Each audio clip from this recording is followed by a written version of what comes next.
en un estado de polvorín, en un estado de posible estallido social, político, militar, que puede inclusive a generar, diríamos, yo no sé si una tercera guerra mundial, no soy un especialista en el tema, estuve leyendo porque me interesa nada más. Una guerra mundial, pero sí una serie de movimientos militares donde se puede desequilibrar una escala de poderes como está en este momento también en crisis. La Unión Europea, en la mano de Estados Unidos, aparece Rusia, de pronto también tratando de ubicarse en este espacio político de varias potencias, como diciendo, acá estoy o acá vuelvo a estar de alguna manera, ¿no? Ucrania es un país que durante mucho tiempo estuvo sometido a muchísimos otros imperios, incluyendo los suecos.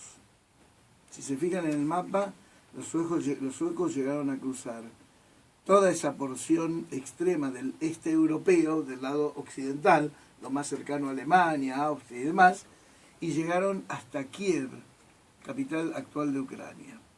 Para ubicarnos, Ucrania está al norte del Mar Negro, cerca de los países balcánicos, y del otro lado del Mar Negro está Turquía, y al norte de Ucrania está Rusia. Ucrania fue anexada, fue parte, no más que anexada, fue parte de la Unión de Repúblicas Socialistas Soviéticas. Allí estaba la mayor flota soviética en su momento, la flota del Mar Negro, con dos enormes puertos donde esa flota prácticamente quedó arruinándose cuando se disolvió la Unión Soviética, como eran Odessa y Sebastopol. Y Ucrania tiene una península que es como una gran saliente hacia el Mar Negro que se llama Crimea. Crimea. Ya en Crimea hubo una guerra en el siglo XIX, donde estuvieron metidos también los turcos y demás. Ahora, ¿qué es lo que pasó ahora? Ucrania vive su Argentina 2001. Es una enorme crisis económica, una gran deuda externa y un manejo obviamente no muy claro de la economía. Un segundo, quiebro. ¿Cuál es el principal motor económico de Ucrania? O si tiene un principal motor económico Ucrania. Bueno, tiene un déficit enorme de gas, tiene una industria que se la compra a Rusia. Exacto. Y muy cara, aparentemente.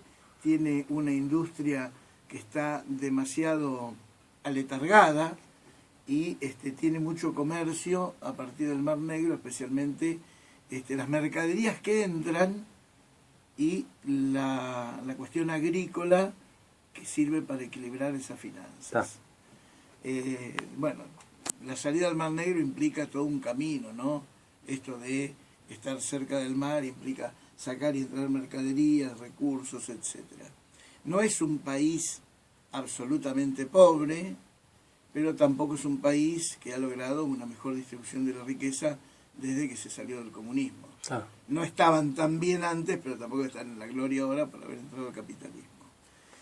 Y tiene un problema de alineamiento, es decir, la gente que está muy cerca del oeste tiende a seguirse conectando con la Unión Europea.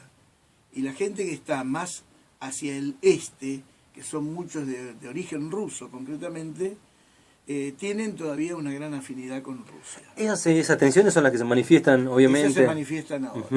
Entonces, yo no voy a dar nombres porque son todos medio complejos para los que nos escuchan, pero en esa crisis del 2001 argentino que tuvo Ucrania, empiezan a pedir ayuda. La Unión Europea en principio no entrega toda la ayuda que Ucrania necesita. Hay un pacto con Rusia por el tema del gas.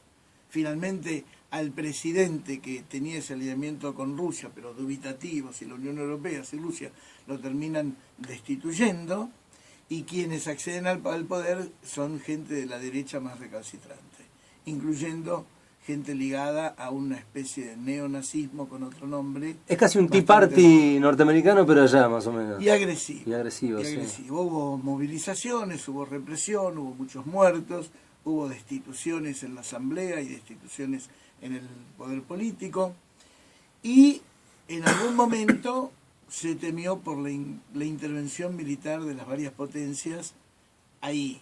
No olvidemos que es una zona que los norteamericanos todavía tienen pilas de bases militares, que antes apuntaban a la Unión Soviética y ahora apuntan hacia los países islámicos.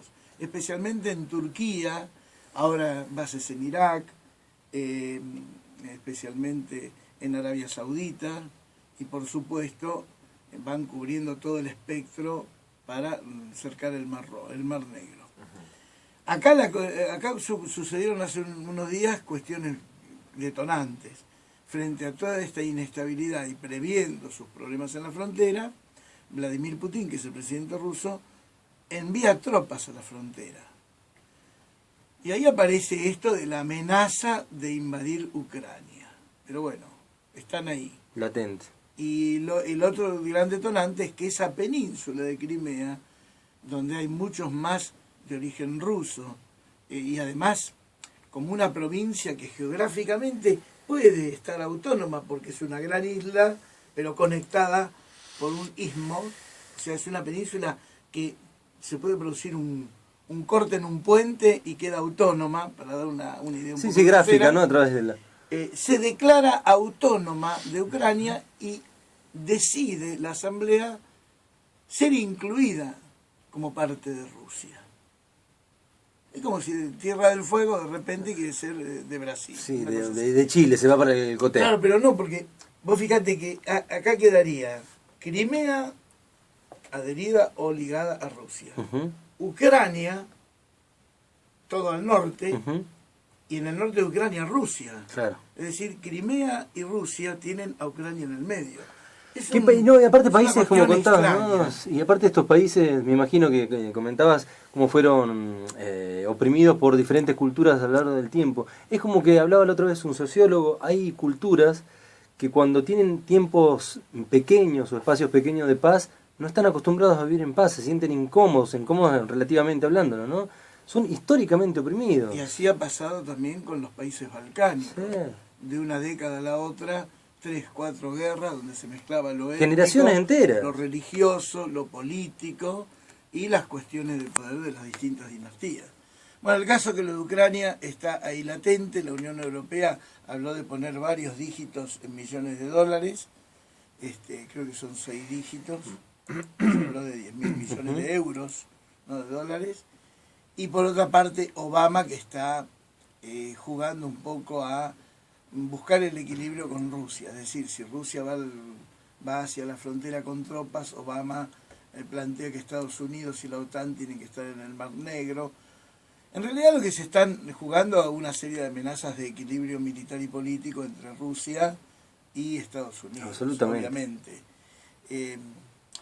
Pero bueno, estas son las cuestiones. Hay un antecedente muy concreto de hace muy poquito tiempo, que Vladimir Putin intervino directamente para evitar una invasión de la OTAN en Siria, hace muy poco tiempo.